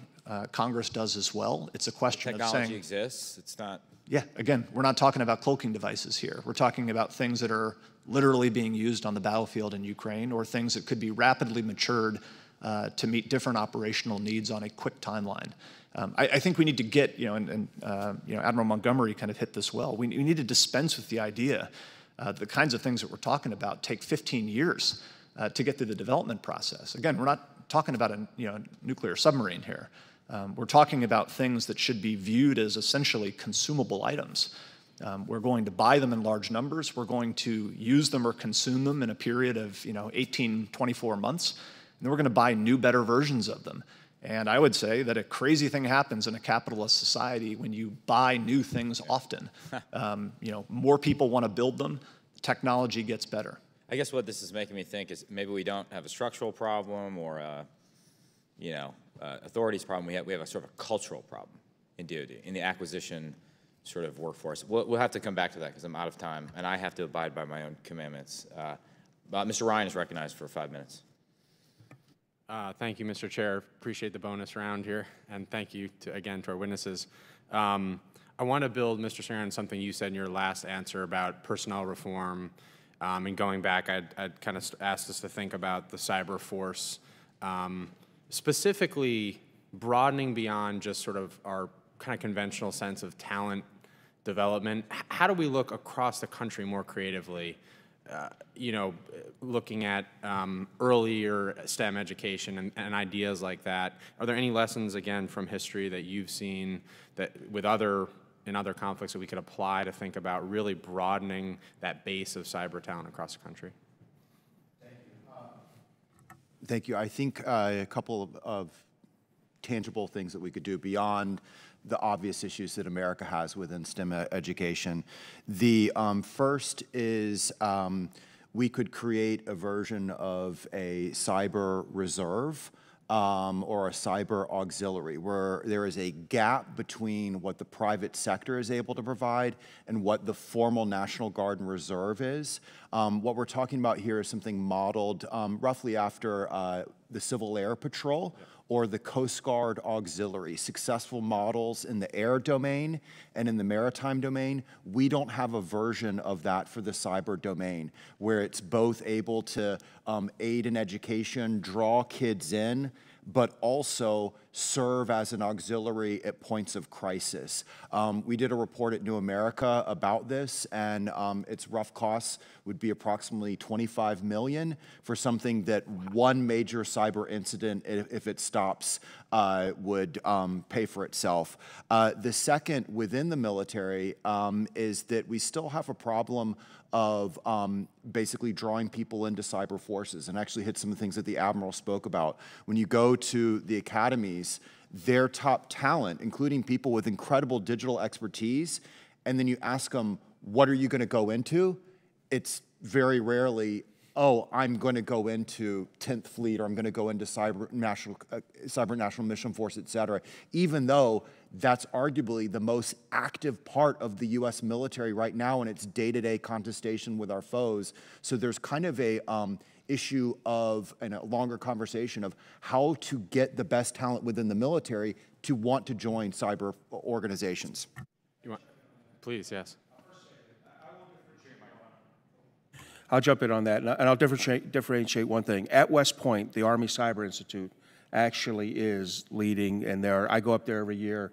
They have between 21 and 42, depending on what the Army numbers are that year, of graduates from the course going in, and they really are the smartest kids there on cyber and computer science engineering.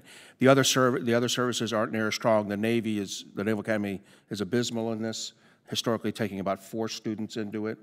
from the class, and obviously they need to adjust to be more, Naval Academy needs to adjust to be more like West Point in this regard.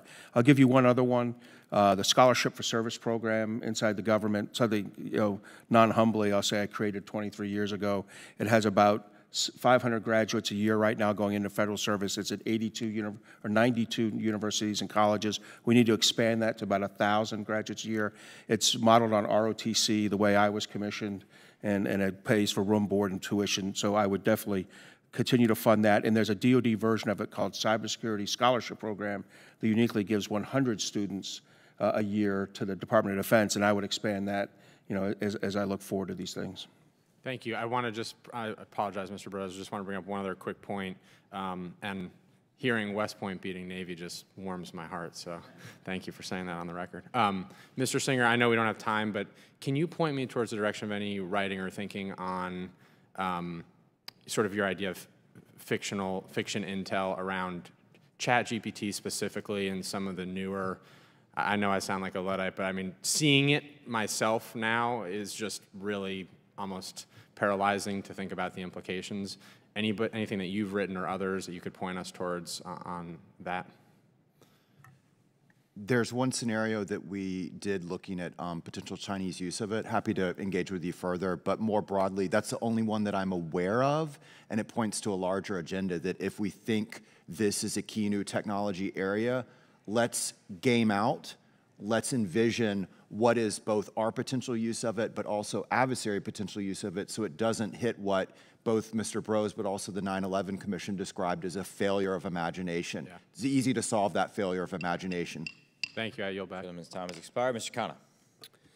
Thank you, Mr. Chair. I have two questions. One, following up on the chair's point about how we overcome this adoption issue. Other than imagination and talking to the Secretary of Defense and trying to change the culture, what specifically can the committee do? I mean, are there any legislative recommendations? I mean, hard to change the culture. I mean, the committee can talk to people, but what specifically legislatively can we do? And then the second question is, do you think there's any value in having the DoD have its own venture fund like InQtel, where they're actually taking a stake in the company? And maybe just start with Mr. Singer, and as much time as we have, if you could keep your remarks about a minute. So if we look at successful cases where an innovation has made it across the Valley of Death, like, for example, the Predator drone, it doesn't happen merely because of top-down. It happens because you create demand within the system. You give members of the services a taste of it, an experience with it, and then they say, we want more of this. So the more that you can fund, not merely creating the system, go out and buy it, the more you can fund programs designed to draw those technologies in. I earlier referenced, for example, we have a task force in the Middle East for naval drones. Why is it not across multiple different services, across multiple different commands? Same thing, we've got a couple of fleet problem exercise type models, but not replicated. The more that you can replicate that across the system, give people experience at it, then you're going to create that demand force within the military culture. I'll give you two quick ideas. You have 3 posture hearings coming up next with Department of Defense officials. I put them on the record to come back to you with ideas for how they can push it, specific initiatives that they have or are willing to do over the next 2 years. The embarrassment of coming back the next year with an empty folder should be enough to drive some of that change. And to answer your other question, I do think the department should have a venture capital kiddie fund. Chris Brose and Chris worked on that hard when he was on the Senate Armed Services Committee. We didn't get it across the finish line, and I'm a little worried. What I saw them announce so far sounds like a venture capital fund without capital, and that worries me a little bit.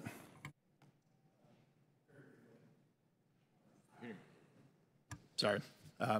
I would actually say, the many powers that Congress has, I would sort of put legislation to the side, and I would say oversight and funding are the most important. So the Predator drone is an illustrative example. It began as a congressional earmark. If left to its own devices, the United States Air Force still would not be flying remotely piloted aircraft. The Congress had to force them to adopt a capability that was disruptive and contrary to the culture of the service. I'm not saying that, you guys should go wild with earmarks. I am saying that the power of actually funding different kinds of military capabilities is the power of this committee. It is the power of the Congress. That is something that I think can be exercised. And I think with that is the oversight to say, why aren't you buying these kinds of capabilities? Why aren't you scaling these things that work? And getting down into those details where you can call balls and strikes, I think is wildly important. The final piece on the Capitol, I would argue that a DoD should not become a venture capital arm. There is plenty of money in private capital markets to fund worthwhile companies doing worthwhile defense work. The thing that the DoD uniquely has that it doesn't use is its sole power for demanding and buying disruptive capability. That's how it sends a signal to the market in terms of what it values. If it does that more and it does that at larger scale, that's how it's identifying what winning looks like, what right looks like, the kinds of things that it wants more of. I would argue capital will flow into the companies and the places that are providing those capabilities if the department, in this monopsonistic world of national defense, does what it needs to do, which is demand and buy it in the first place. Great. I'm now going to move to a third round of questions and recognize myself for 5 minutes. One thing your question, Mr. Khanna, makes me think is whether, and Mr. Montgomery's answer is whether we need to think through like a periodic, in my head I think of as like an other transaction authority Thunderdome, where we put the services on the record in terms of how and why they have or have not used the authorities that we've given them. Quickly, I want to amend slightly something I said earlier when Mr. Brose and I were talking. It seems, based on your testimony, that we don't lack authorities, we don't lack money, we lack leadership willing to take intelligent risks when it comes to buying certain things. Is that accurate? I think it's partly accurate. I think part of the challenge is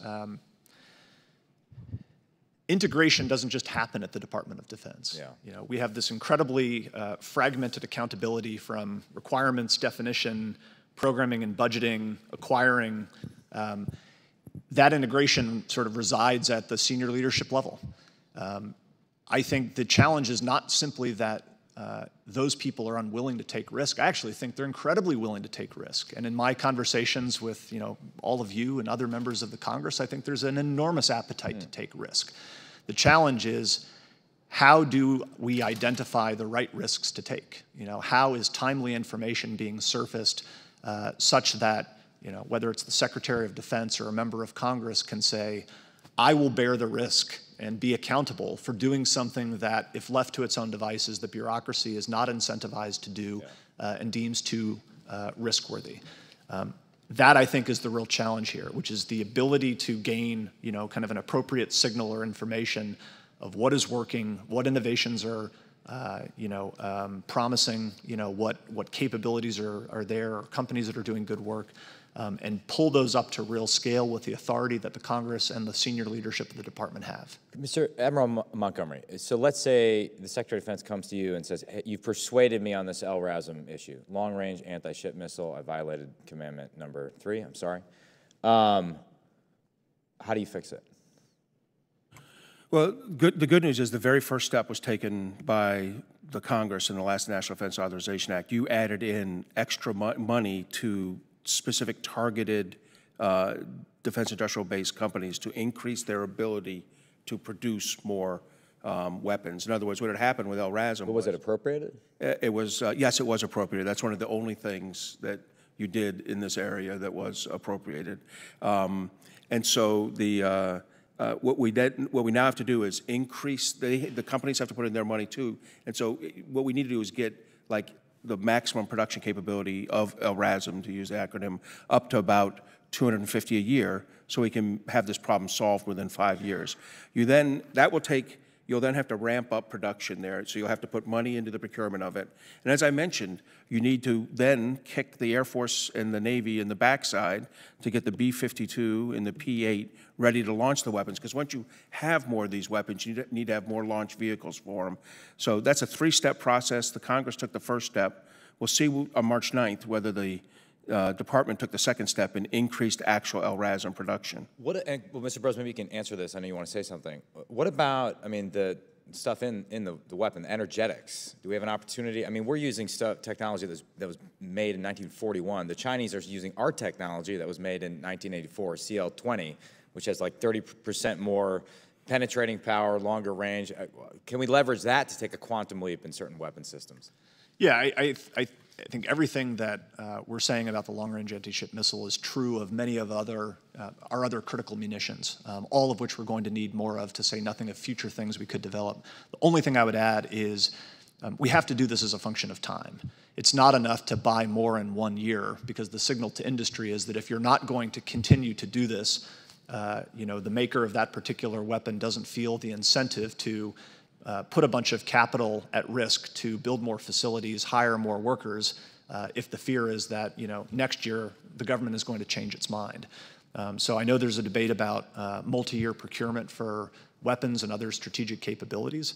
I think that's exactly the right kind of direction for the Congress to go. So you start signaling the incentive that you're going to do this over time. Industry will respond in terms of capacity, but also the kinds of innovations you're talking about. Good news is you also authorized that you were doing it already. The DoD asked you to do it for Russia-based Javelins and Stingers.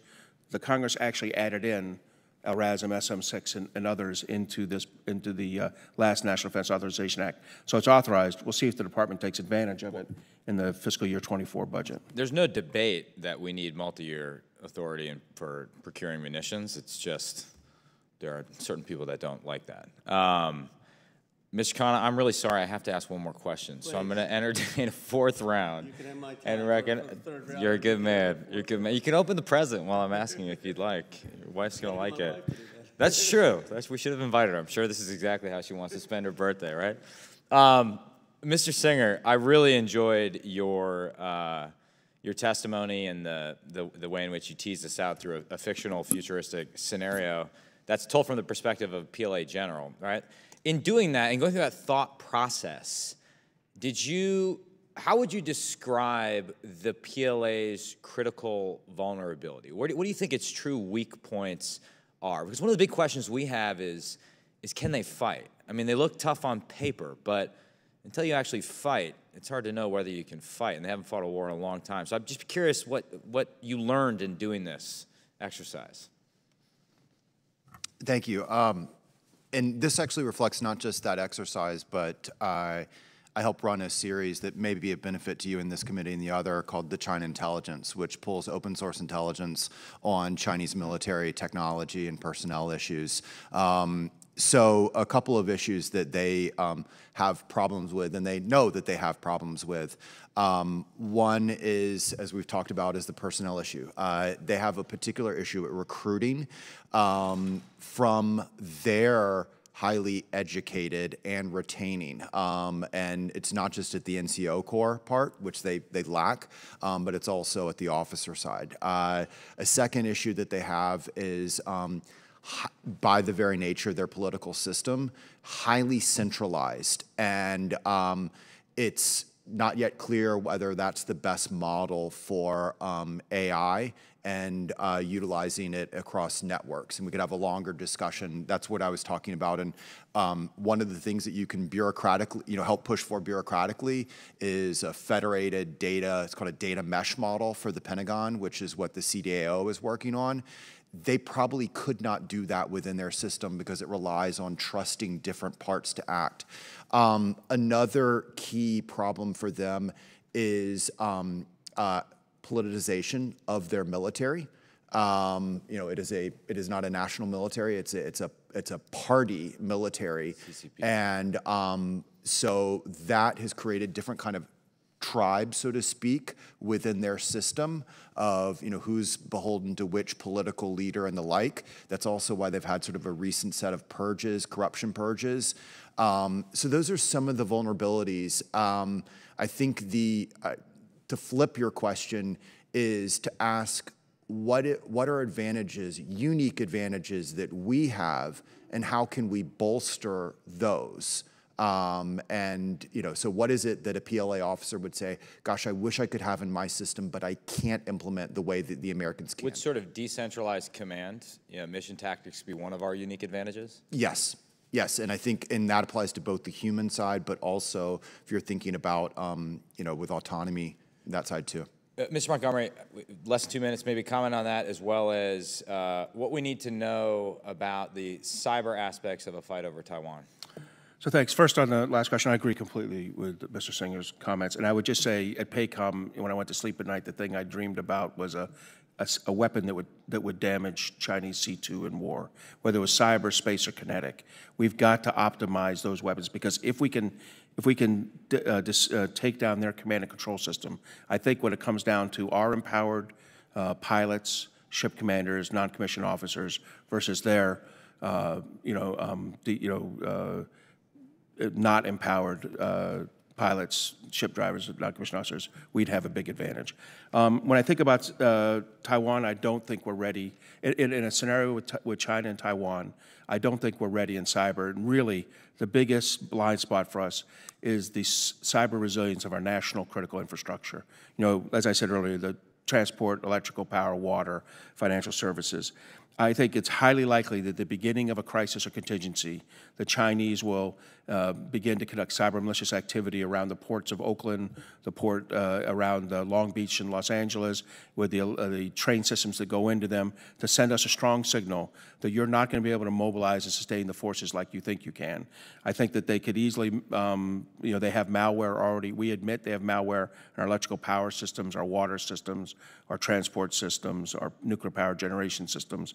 All those areas are susceptible. We really have to figure out how to prioritize our most systemically important critical infrastructure, and how we work with those CITI assets in order to ensure that we have the right level of cybersecurity for a crisis or contingency with China. Thank you. I am out of time. I want to thank all of our witnesses for their time, for their testimony. This was a really thoughtful conversation. We hope to follow up with you on a variety of fronts, and hope we can continue to leverage your work as we try and solve some of the problems we identified over the next 2 years in a bipartisan fashion. So what do I say at the end of one of these? Do I like bang the gavel again? The hearing's adjourned.